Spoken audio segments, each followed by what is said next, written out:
ever dreamed of quitting your job and living the life you've always wanted? Treat life like an adventure. Get that spirit back you had when you were a kid.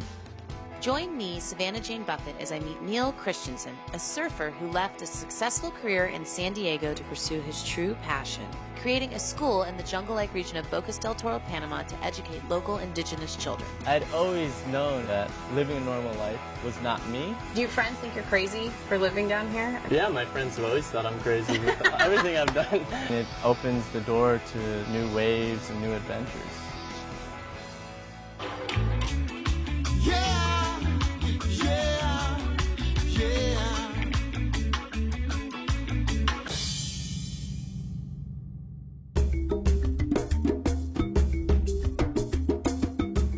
Bocas del Toro, Panama, to meet Neil Christensen, who's originally from New Jersey but now lives as an expat down here in this jungle-like archipelago in the Caribbean Sea.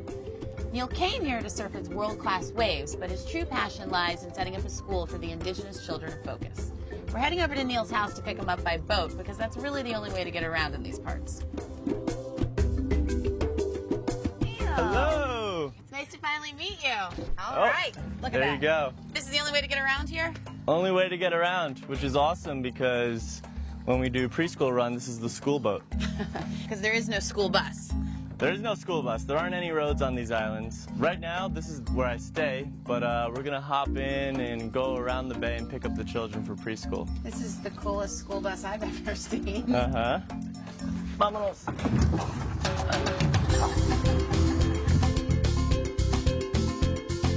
My name's Neil Christensen. I'm from New Jersey, and I started GiveandSurf, a nonprofit organization. The mission of GiveandSurf is to empower the community of Bahia Honda through educational and community development. So obviously you have some help now. You have volunteers.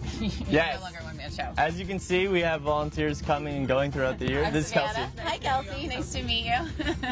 I named the organization GiveandSurf because when you go to these surf destinations like Bocas del Toro, there's people living in what is seemingly a beautiful surf destination that need help and support. So why should you go surf in these places and not help out? The community that I work in is just a small indigenous community of Nobe Indians. And every morning you pick the children up for school? Yep. Or? Every morning we have preschool just because up until a year ago when we started the preschool, they are staying in their homes. The concept of their youngest children, 3 to 5-year-olds, going to school didn't even exist. So it's really introducing that educating children at a very young age, which we take for granted in the States, is important. And before you came here, were you a teacher? Was that what you did? Or? Oh, no. I've always loved kids, but I was selling medical devices. I learned everything on the fly here. Spanish, teaching, the community, everything. Kelsey, if you could open up the school, get it ready.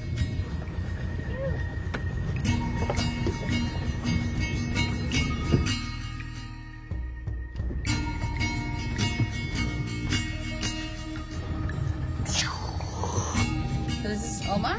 Omar. Hello. Come on,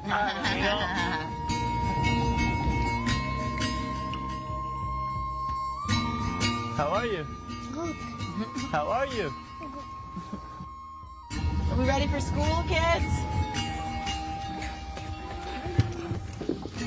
All right. This is the first time I've been to school in a while, Neil. All right, here we are. How is education based in, this community, in this country? Is it free? It's a small charge per family, just for their uniforms and supplies and stuff like that. Right. And some families do have trouble paying such a minimal fee. Just to even send their kids to basic Exactly. school. Hola! Hola! Hello! Yantoro! So Yantoro is hello in their indigenous language, Nobere.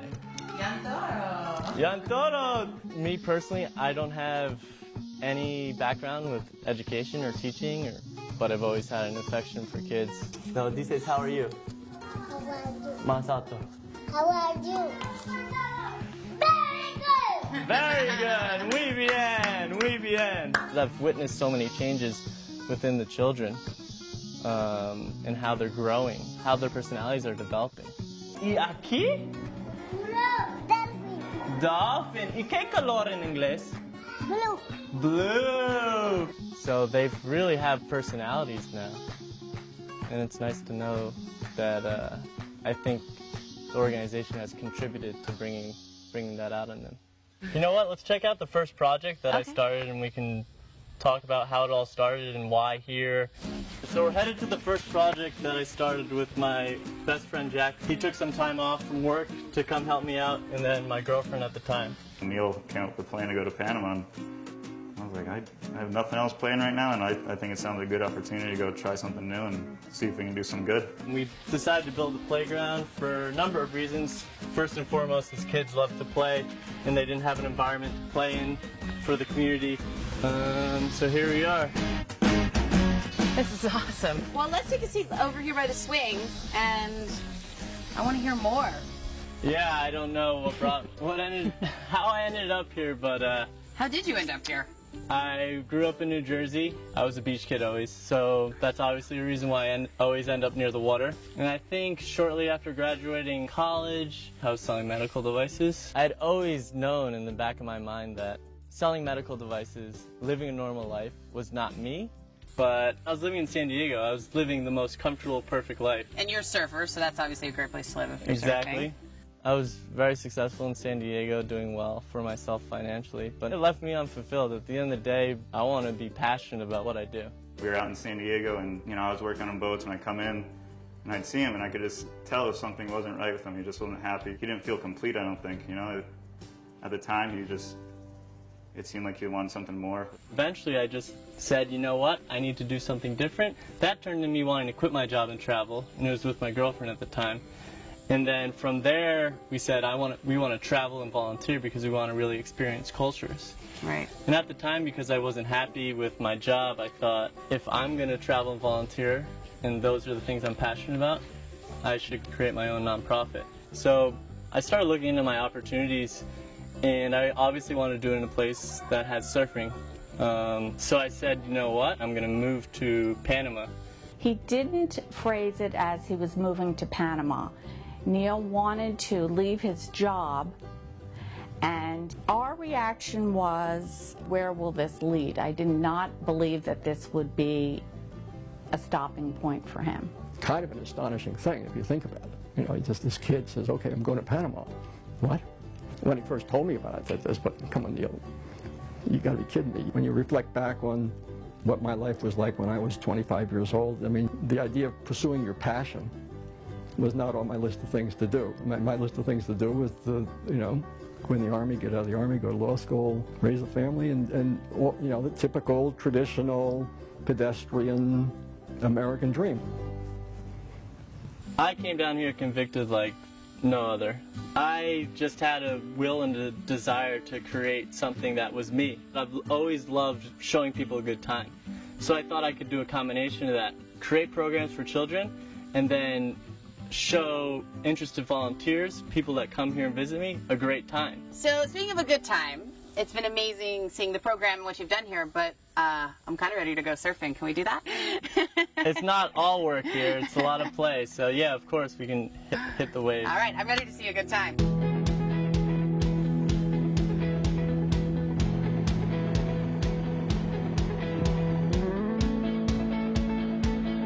So we're going to hop off, jump in the water, swim over there.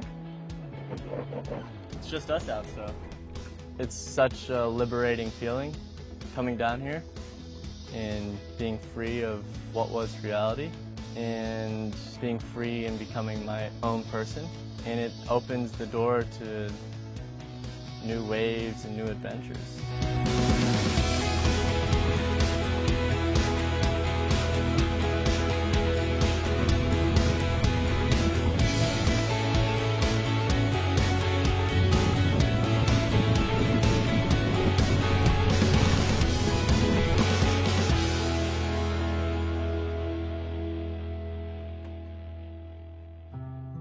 Oh yeah!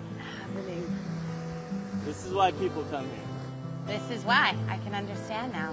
Thanks for taking me for a Yeah, surf. heck yes. It's always nice to get in the water. And the surfing, I mean, that's a big part of your organization too, right? I mean, when volunteers come down, they can do what Yeah, you just took me to do. It definitely is. A lot of volunteers will come down never had surfed before, and I'll introduce them to a passion of mine. And it's very nice to see once in a while a few volunteers will get hooked and will be on the same ride for the rest of their life, like I was from a young age. It's really what's brought me around the world, exposed me to different cultures and experiences.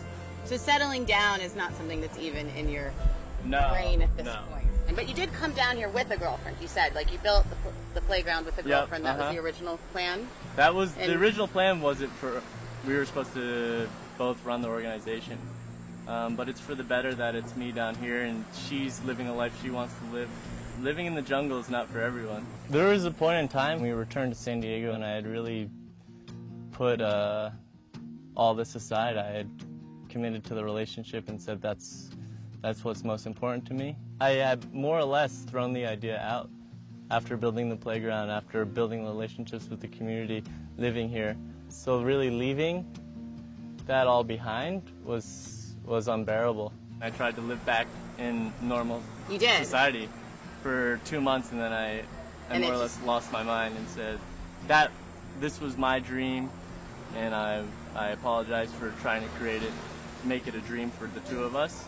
But I had to return, and she totally respected my decision. I mean, we had a great relationship, so it was difficult leaving that. All those memories, all those times spent together, but I had ended everything in the middle of its upswing. It was cut halfway through, and in such a critical time where things were developing and growing, and like I could see it in front of me, but it wasn't there yet, and I didn't have an end to the story. How bad do you actually need to charge your cell phone right now? I need to find new fundraising methods. It's really hard to develop the organization through finding donors, the people that can make an impact on the community or from the outside.